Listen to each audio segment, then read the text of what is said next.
한국토지주택공사가 지난 12일 부천 대장신도시 전략환경영향평가서 초안을 발표했는데요.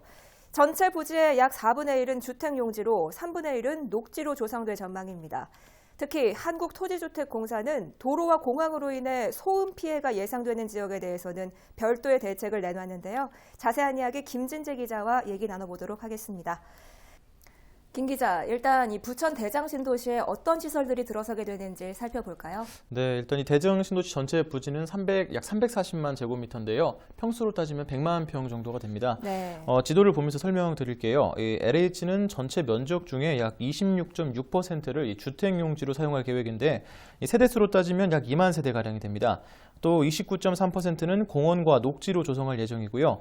이 전체 부지의 약 3분의 1 정도가 되는데 구상안을 보면 수변 생태공원과 문화공원 등 공원 4곳이 표시되어 있습니다. 네. 또 그리고 자족 기능 강화를 위한 도시 지원 시설 용지도 전체 부지의 약 17%가량이 되는데 여기에는 기업 지원 허브나 기업 성장 지원 센터 등이 들어설 예정입니다. 네, 공원이 많이 조성이 되네요. 네네.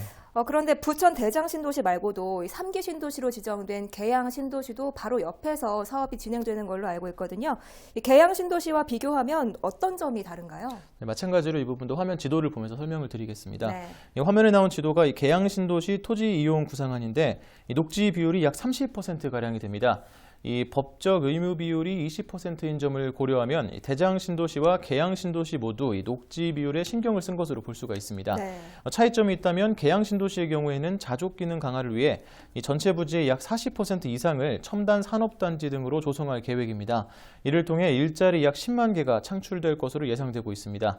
또 주택 부지는 약 26.2%로 계획이 되어 있는데 대장신도시보다 3천 세대에 적은 약 1만 7천 세대가 들어올 예정입니다. 네, 계양신도시보다는 대장신도시의 주택 부지 비율이 더 크다는 말씀이시군요. 그런데 이 대장신도시 위치를 보면 김포공항과 인접해 있습니다. 이 때문에 주거지역에서 항공소음 피해가 발생하지 않을까 우려하는 목소리도 있거든요. 이에 대한 대책은 마련됐습니까? 네, LH도 이 부분을 조사를 했거든요. 근데 조사 결과 소음 피해에 대해서는 전체적으로 환경 기준을 만족하는 수준으로 나왔다 이렇게 밝혔습니다. 네. 다만 공항과 인접한 부지의 경우에는 이 항공기 소음으로 인한 영향의 정도를 가리키는 이 웨클 수치라고 있는데요. 이게 70이라고 밝혔습니다. 웨클이라는 게 단순히 데시벨만 가지고 나타나는 게 아니고요. 항공기 운항 횟수와 시간대 그리고 소음의 최대치 등을 종합적으로 고려해서 나타내는 건데 이 공항 소음 방지 및 소음 대책 지역 지원에 관한 법률을 보면 웨클 수치에 따라서 1종부터 3종으로 이렇게 권역을 나누고 있습니다. 1종으로 갈수록 소음이 심한 건데요.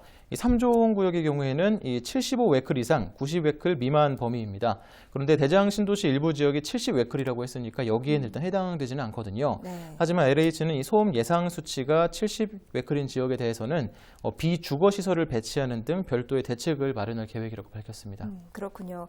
그럼 지금 공개된 대장신도시 토지 이용 구상안이 언제쯤이면 확정이 될까요? 일단 아직은 공공주택지구 지정도 안 된 상황이거든요. 그렇기 때문에 추후에 지구 지정과 지구계획 수립 과정을 거쳐서 세부적인 어떤 최종안이 나올 것으로 보입니다.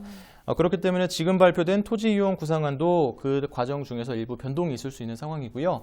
LH는 사업이 원만히 진행될 경우에 내년 상반기에 지구 지정이 이루어질 것으로 보고 있습니다. 네. 이 경우 내후년에는 지구 계획이 수립될 것으로 보입니다. 네, 알겠습니다. 오늘 이야기 여기까지 듣겠습니다. 지금까지 부천 대장신도시 전략환경영향평가서 초안에 관한 이야기 김진재 기자와 나눠봤습니다. 김진재 기자 수고했습니다.